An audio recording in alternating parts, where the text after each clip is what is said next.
Welcome back to the channel. In today's video, we are going to be discussing my tiered quarterback, running back, wide receiver, and tight end rankings for week 12. Please keep in mind two things. Players who played on Thursday night, aka any Bills or Texans players, are not going to be included in these rankings. Another thing is if a player is on bye, they don't actually have a game scheduled this week. That's why they're not in the weekly rankings. And so we begin with my tiered quarterback rankings here. In the elite tier, I have Drake May and Matthew Stafford. These two guys are legitimate and probably top tier MVP candidates. They both have matchups that they can exploit, and they both should have to score points based on the projected game script. I think these guys are going to smash. In the next tier, I have Hurts, Lamar, Flacco, and Goff. With Joe Flacco, we are going to get one more start from him. He faces off against New England. I think that he's going to have to put up points and a lot of passing volume in order to get a win this week because of how poor their defense is. And so I think he's going to remain a top 5 option for one more week before we get Burrow back, who should only increase the efficiency of the offense in general.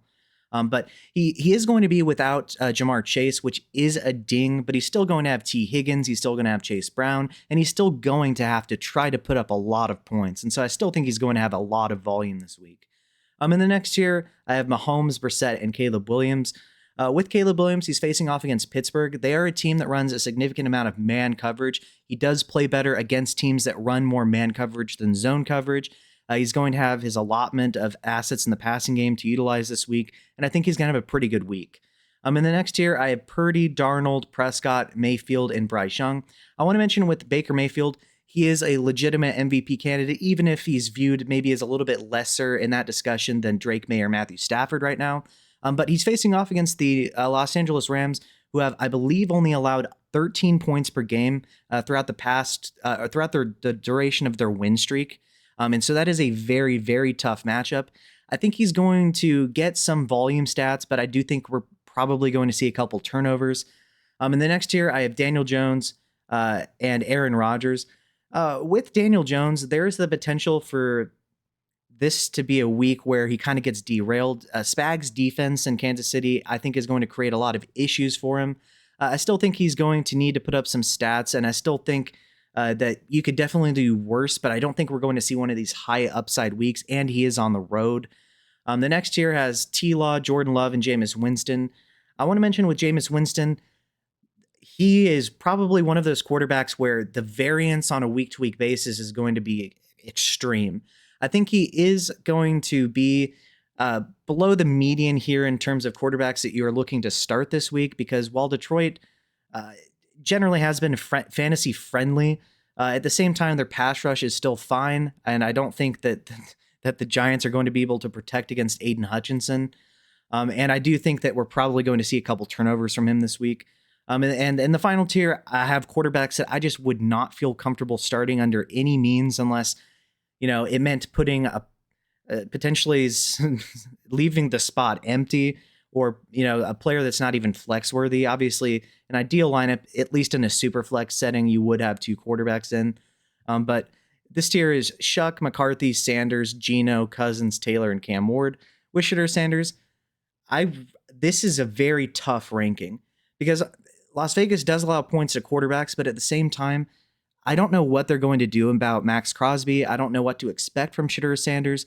Admittedly, he was not prepared in the sense of, he was just thrust into the end of this past week against Baltimore. That's a tough matchup. It's a divisional, grudge match type of a game. So I would want to be a little bit cautious with him until we really see what a start from him looks like. And finally, one thing I want to mention is I looked at all of the weather reports for these games, and there are no games that I would be critically worried about in terms of conditions affecting the game, because some of the places in which are going to potentially be having some rain are going to be dome games this week. So as of right now, I don't think that any one of these quarterbacks should be greatly influenced by weather conditions. Moving on to my running back rankings, I have McCaffrey, Gibbs, and Dowdle in the top 3. With Dowdle, he's set to smash against San Francisco, a vulnerable run defense missing starters, including Fred Warner, their star linebacker. I think he's going to smash. In the next year, I had Bijan, Henry, Taylor, and Kyron. With Jonathan Taylor, this is the lowest I'm going to have him ranked.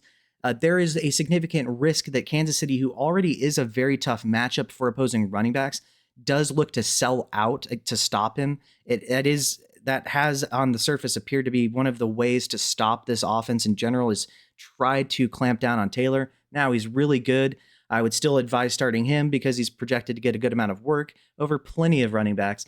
But I don't think we see one of these 50-point games from him this week. In the next tier, I have Chase Brown, Saquon Barkley, and TreVeyon Henderson. I want to mention TreVeyon Henderson.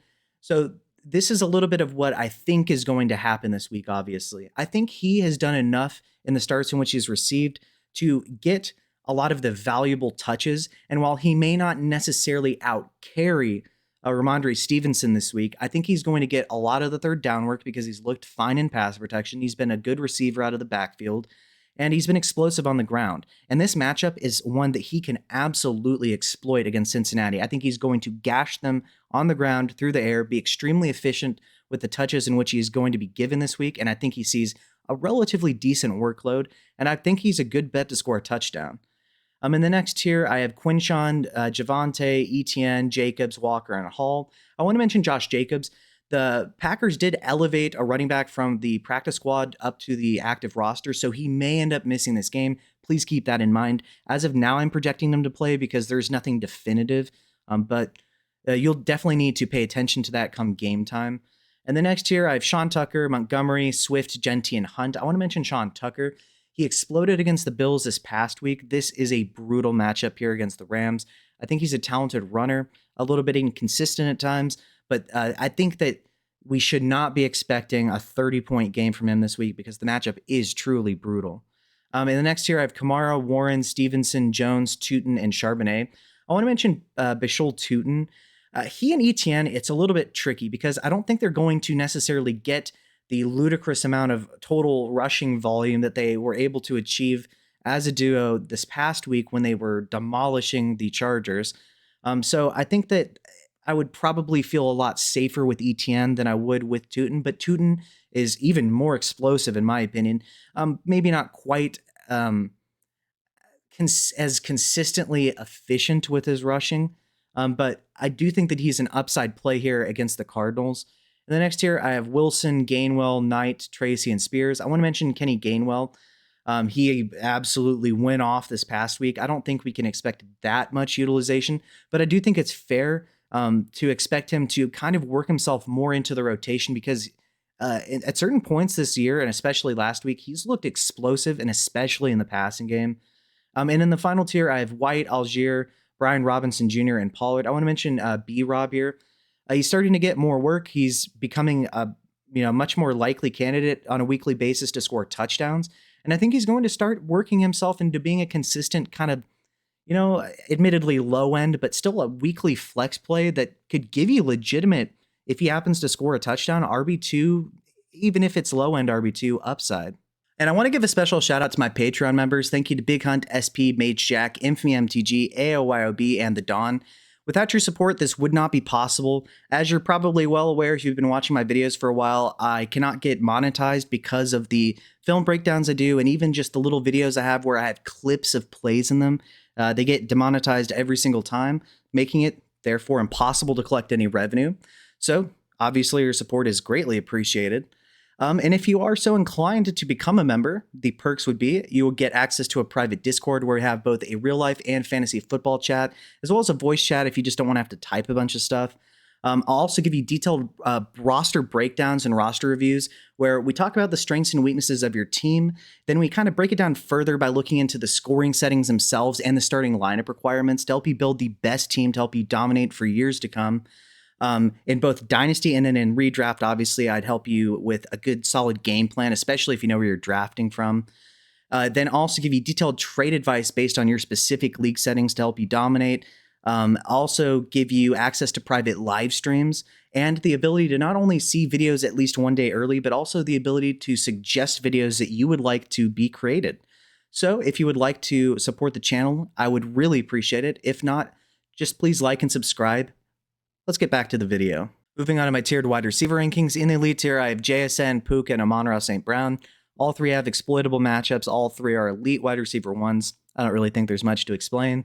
In the next tier, I have Lamb, Devontae, Higgins, Rice, Diggs, Igbuka, and Odunze. I kind of want to mention a couple players here. With Devontae Smith, he did not have a tremendous week one against Dallas, but Dallas does run a lot more zone, and he is their preferred zone-beating wide receiver.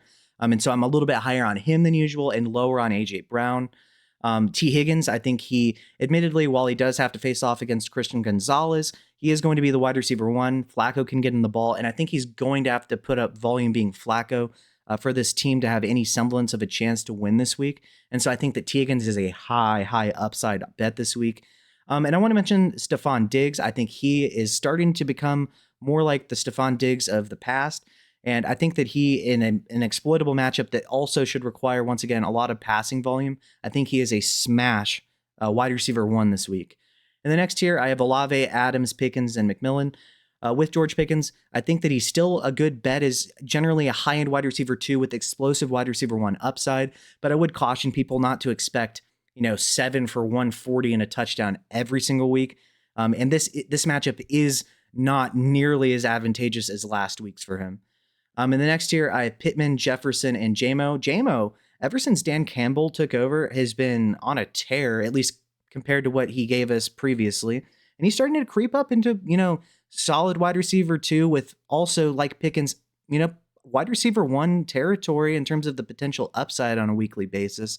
And so it's starting to become easier to start him with confidence, and that's good. In the next tier, I have Wandale, A.J. Brown, Michael Wilson, Flowers, Metcalf, and Myers. With Michael Wilson, I'd be shocked if anybody expected what happened last week to happen. I think people should be realistic that he's probably not putting up 12 for what was it, like 185 or something every week. But with Marvin Harrison Jr. out against a Jacksonville defense that is susceptible to wide receiver production, I think he's a solid wide receiver too, and maybe he still has a good amount of upside. But once again, don't go chasing production like that. That's how you get a Juwan Jennings where you think that, just be realistic. In the next tier, I have Iosivas, Jennings, Dortch, Watson, Pierce, and Boutte. I want to mention Iosivas. I think he's a high upside play. I don't think he's going to be a primary focus of the defense in which he's facing. And with Jamar Chase out in a game that projects to have a lot of necessary passing volume, I think that he is a solid bet that could potentially smash for you. In the next tier, I have Parker Washington, Burden, and Shaheed. With Shaheed, we have not seen one of these explosive games since the trade. It is coming. I don't think he's necessary. I want to be safe here, but I do think there's a chance that he gets one of these long bomb touchdowns that he's known for, because Darnold throwing deep has been very good this season. In the final tier, I have Mooney, Pearsall, Dobbs, and Worthy. I want to mention Darnell Mooney. It's very tough with him because on the surface, with London out, he should be the clear wide receiver one. We know that last year he didn't perform, even if it was a very small sample size, as well with Michael Penix, and hadn't been doing very much this year with Penix when he was playing. And I just would be very conservative with him, even in a middling kind of divisional matchup. Just with Kirk Cousins, I'm kind of out on most of this offense with the exception of the run game. Moving on to the tiered tight end rankings. In the elite tier, I have Trey McBride. Ever since the offense changed from, Kyler Murray, who doesn't really let plays develop, looks to scramble a lot, and can't really utilize the middle of the field very well, to Jacoby Brissett, who's a replacement level bridge quarterback, Trey McBride has been consistent and dominant. I think things continue, and especially considering it's an advantageous matchup against Jacksonville. In the next tier, I have Kittle, Kelsey, and Bowers. With Kittle, I think he's set to smash in a plus matchup against Carolina. He has Purdy back. I think the offense will be efficient, and I really like Kittle this week as well. In the next tier, I have Henry, Warren, Johnson, Juwan Johnson, Theo Johnson, and Cade Otton. I want to mention Cade Otton here. While I think he's less talented than a lot of the players I have ranked ahead of him, it is a potential smash spot because while the Rams are very tough against the run and against wide receivers in general, the tight end position is a way to exploit them from a real life perspective and a fantasy perspective because of that. And I think that Cade Otton does have a significant amount of upside, but the floor on a weekly basis isn't particularly great. In the next tier, I have Andrews, Ferguson, and Goddard. With Goddard, he's been extremely efficient, scoring a lot of touchdowns on, at times, very limited volume. So I think he's a high upside option, but a very low floor option, even in a plus matchup against Dallas. And in the next tier, we have Loveland, Fant, Fannin, and Taylor. With Noah Fant, he has the return of Gesicki this week. But at the same time, it's also his first week back. So I think we see a lot more Noah Fant this week than we do Gesicki. But at the same time, it's tough to project the amount of target volume in which he'll receive. It is a plus matchup, and they will probably need to throw the ball a lot. So I do think he's a high upside, once again, but a low floor option for you. In the next tier, we have Pitts, Barner, Washington, and Musgrave.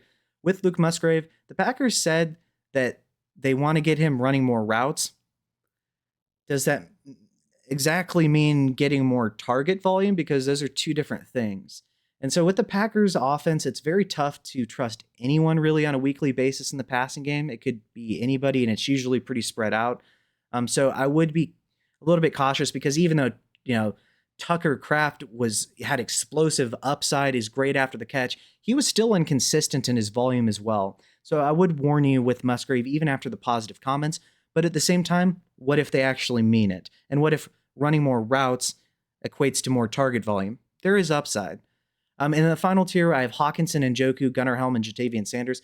With Jatavian Sanders, I really wish they would give him more consistent volume. I really liked him coming out of Texas. I think he's a really good tight end.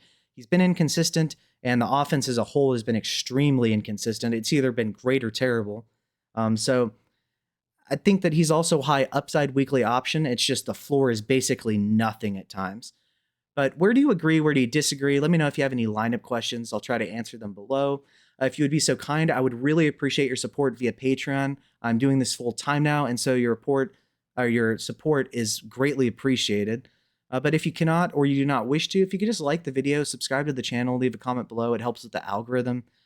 So anyways, I hope you guys smash your matchups this week, make the fantasy playoffs, make it to your championships, crush it then, and I hope you have a good day.